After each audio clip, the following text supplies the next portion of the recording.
Good afternoon, everyone. Thank you all for being here. This is the Republican heist or tax cut or tax scam 2.0. Co-President Trump and his MAGA Republican allies in the Congress have proposed another tax cut for Trump and his billionaire buddies. They propose $2 to $4 trillion in permanent tax cuts for billionaires and corporations, and they plan to pay for it by cutting Medicaid, Medicare, Social Security, and SNAP benefits for women and their babies. This is straight up war on poor and regular working people, which will raise the cost of everything, including health care and medicine. It will also drive nursing homes and personal care homes like the one we're in today out of business. These are places and people who we depend on to take care of our elderly, many of whom are suffering from dementia. MAGA Republicans want to gut vital programs like Medicaid that help people survive so that they can give billionaires like Elon Musk, Mark Zuckerberg, and Jeff Bezos another big fat tax cut. And with that, it should be understood that we are not going to allow that to happen. We as Democrats will not allow that to happen. I'm proud to be here with a group of folks who are going to speak to you next.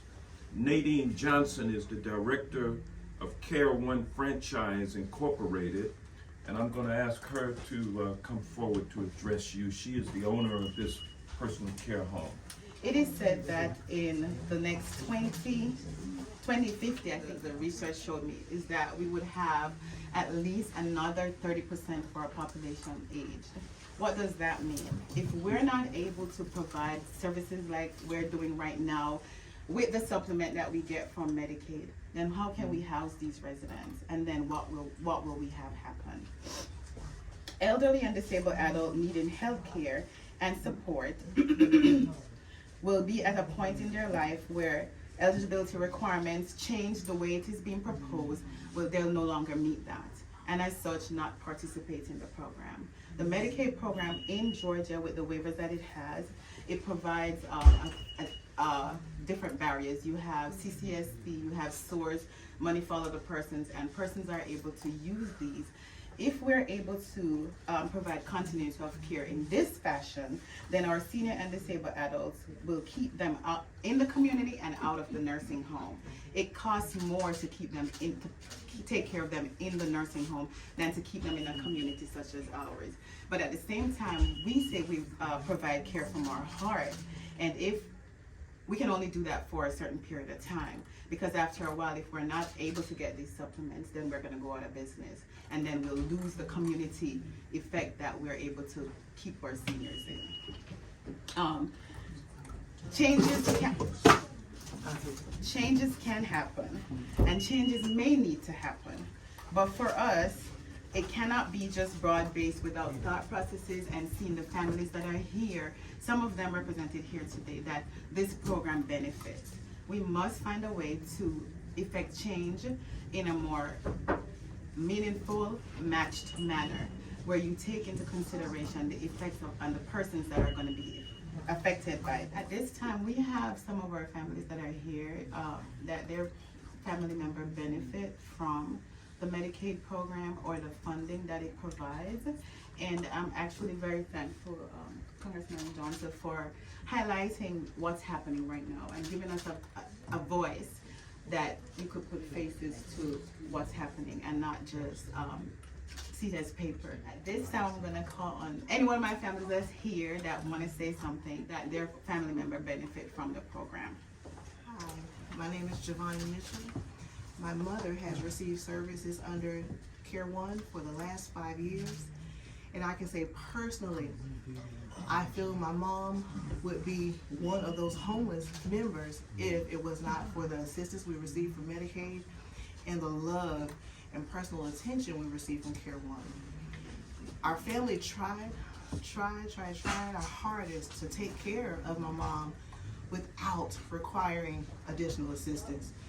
We learned quickly that we didn't have the financial resources, we didn't have the specialization of the personal care homes to take care of her with dementia.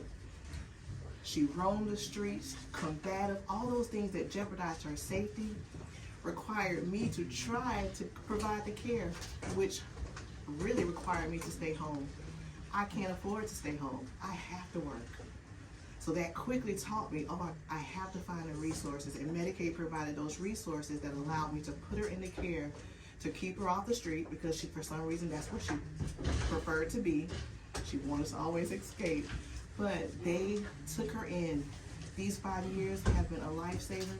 They found the strengths in her, they love her, despite the challenges that her disability brings. So I have a comfort in knowing that she's cared about. Morning, I'm Joe Benz. I'm State Director for Protect Our Care Georgia.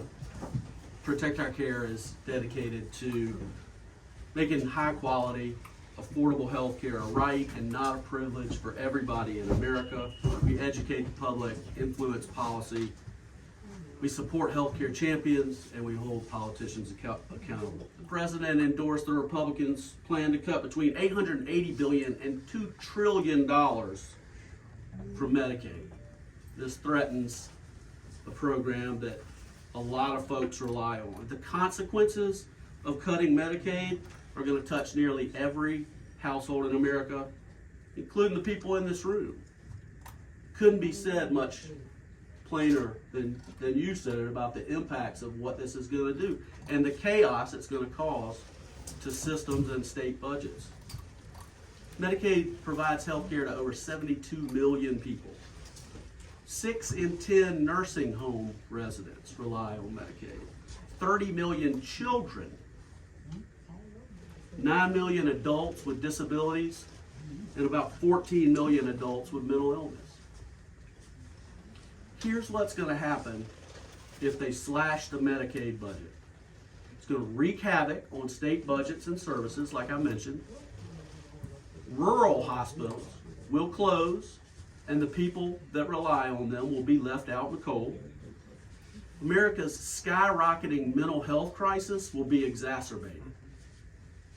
The maternal mortality and the maternal health crisis are going to get much worse. 31 million children who rely on Medicaid will be out of luck, and seniors and their families are going to be left out, sold out for tax breaks to the wealthiest Americans, billionaires, multi-billionaires. So by endorsing the Republican proposal to slash hundreds of billions from the country's largest health insurance program, Donald Trump is putting the health of over 72 million Americans on the chopping block. Sometimes it's hard to tell what he means and what he's just saying, but I guarantee you this. Donald Trump knows the damage these Medicaid cuts are going to cause. He knows what they will do. And he's joining with congressional Republicans, and this has been their plan all along. I don't know how many personal care homes and nursing homes we have in the district, but it's about 120,000 district residents who are involved in personal care homes, living in personal care homes or nursing homes, or have loved ones who are receiving Medicaid benefits for that purpose. It's about 120,000 families that would be directly impacted should these drastic and draconian cuts to Medicaid ever become reality.